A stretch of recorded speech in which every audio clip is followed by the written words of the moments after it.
So బాగా real ఎస్టేట్లో మనం చూసుకున్నామంటే అప్ అండ్ డౌన్స్ అని వస్తూ ఉంటాయి.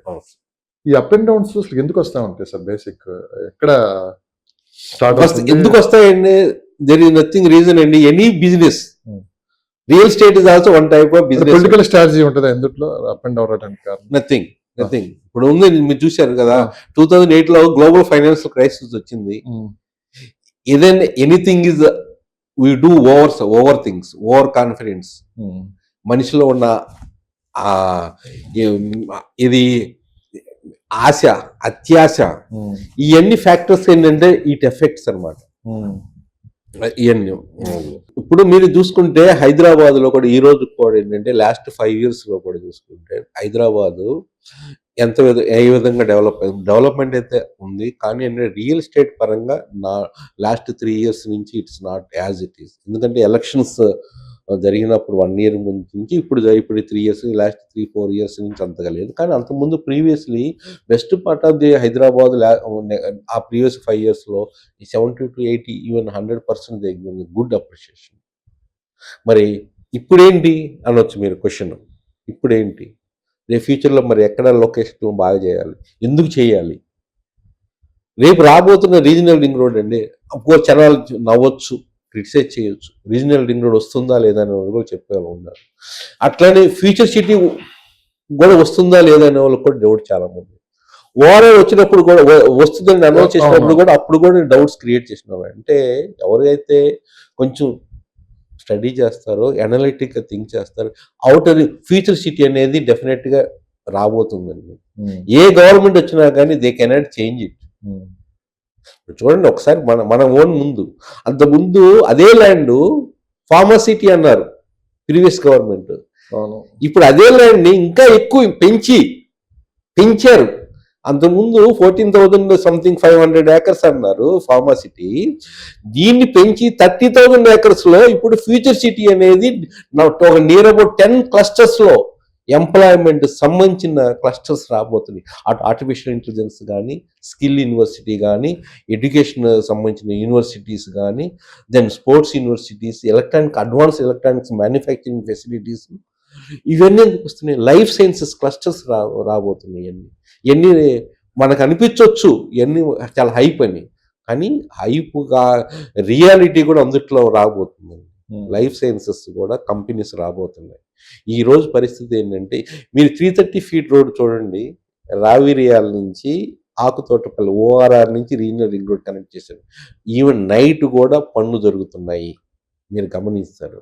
phase 2లో ఎల్ఎన్టీ వాళ్ళు మీర్ఖాన్పేట నుంచి ఆకుతోటపల్లి వరకు ఆ ప్రాంతంలో నైట్ కూడా సమ్ టైమ్స్ దేర్ వర్కింగ్. అంటే టోటల్గా out right you cannot say that no growth ఉంది, కానీ రైట్ ప్రాపర్టీస్కి రైట్ బిల్డర్స్ అయితే రైట్ లొకేషన్స్లో ఉన్న రైట్ ప్రైస్ వాళ్ళు పెడితే డిమాండ్ ఉంది. మీరు ఎంతో చూస్తుంటే మీకు చాలా లాంచ్ చేస్తున్నారు మంచి కంపెనీ సరే, వితిన్ 1 day ఇన్ని బుకింగ్స్ అవుతుందని చెప్తున్నారు, కానీ అందరికీ అవ్వవు. అంటే వీఆర్ మెచ్యూర్డ్, మంచి ప్రోడక్ట్ వస్తున్నాయి ఇప్పుడు. ప్రాపర్టీస్ కూడా మంచి ప్రోడక్ట్ విత్ మంచి వరల్డ్ క్లాస్ ఫెసిలిటీస్తో, వరల్డ్ క్లాస్ ఎమ్యూనిటీస్తో క్రియేటివ్గా ఈరోజు మనకు హైదరాబాద్లో వస్తున్నాయి. Because of the participation by the many leading players in the construction, other part of the world or other part of the India also. ఇప్పుడు ట్రంప్ టవర్స్ అంటారు. ఇవన్నీ ఏంటంటే it is something.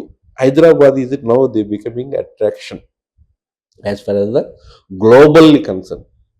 It is not no more it is one capital of the Telangana. It is becoming a global city. ఆ విధంగానే అడుగులు పడుతున్నాయి. But it may take time.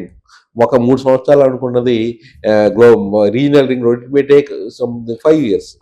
But వస్తుందా లేదా అనేది కూడా ఇంపార్టెంట్. ఈ రోజు కూడా ఏంటంటే central government also is focusing towards the development of the Hyderabad and surroundings. Real estate రంగంలో బాగా లాభాలే కనిపిస్తాయి, ఎక్కువ మోర్ మనీ ఇక్కడ కనిపిస్తూ ఉంటుంది. అటు వ్యాపారం చేసే వాళ్ళకి, బ్రోకర్స్కి, అందరికి ఎక్కువ డబ్బు కనిపిస్తుంది. ఇంత బాగున్న రియల్ ఎస్టేట్లో నష్టపోయే వాళ్ళు కూడా ఉన్నారు. అదే నేను ఎక్కడ నష్టపోతూ ఉంటారు వీళ్ళు బేసిక్?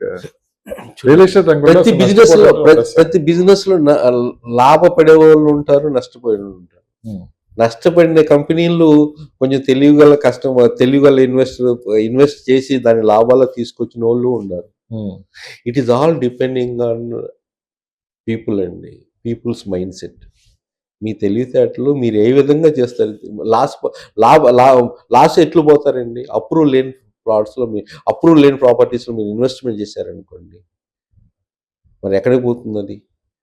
వాళ్ళు తక్కువ రేటుకి ఇస్తున్నారని మంచి లొకేషన్లో కాకుండా, ఏదో పరిచిన లొకేషన్లో రోడ్ యాక్సెస్ లేకుండా, డెవలప్మెంట్ చుట్టుపక్కల లేకుండా ఎక్కడో దూరంగా కొనుక్కుంటే అది అక్కడ స్టాగ్నేషన్ అయిందనుకోండి, మీ డబ్బులు ఎంత కష్టపడిన డబ్బులు ఎక్కడికి పోతాయండి? వృధానే కదా. అవసరానికి అమ్ముకోలేము మనం. అవును. అన్నప్పుడు అరే ఎంతో కొంత రేట్ వస్తే పోయింది, లాస్కైనా అమ్ముకునే ఒక్కసారి అవసరం అనుకోండి, it leads to cell at the lowest price. ఇవన్నీ ఏంటంటే కొంత మనకి స్టడీ అవసరం అండి. ఎందుకంటే ఇండియాలో even Telangana also statutory government rules అంత ఇంకా ఫుల్లీ రాలేదు, మెచ్యూర్డ్గా రాలేదు. ఏది సో కస్టమర్స్ కానీ ఎవరైతే కొనుక్కునే ఇన్వెస్టర్స్ కానీ అంత సేఫ్టీ 100% అనేది లేదు. ఈ రోజుకి కూడా హైడ్రా ఒక పక్కన పర్మిషన్ ఇస్తారు, ఒక పక్కన హైడ్రా వచ్చేసి కూల్చేస్తుంది. అద్దట్లో డబ్బులు ఉన్న వాళ్ళకంటే at least they can withstand. But what about the persons, the middle class families అండి, it's very very tough. Um, అంటే తెలుసుకోవడం ముఖ్యము. కాకపోతే ఏంటంటే ముఖ్యంగా it should be run by the professional people, even the professional adviser, real estate advisers కానీ, brokers కానీ, agents కానీ, whatever name you call it, they should be qualified, they should be known and certain parameters అనేది fix చేయాల్సింది. ఉమ్, time అనేది real estate లో ఇప్పుడు వచ్చింది ఇక్కడ. ఉమ్,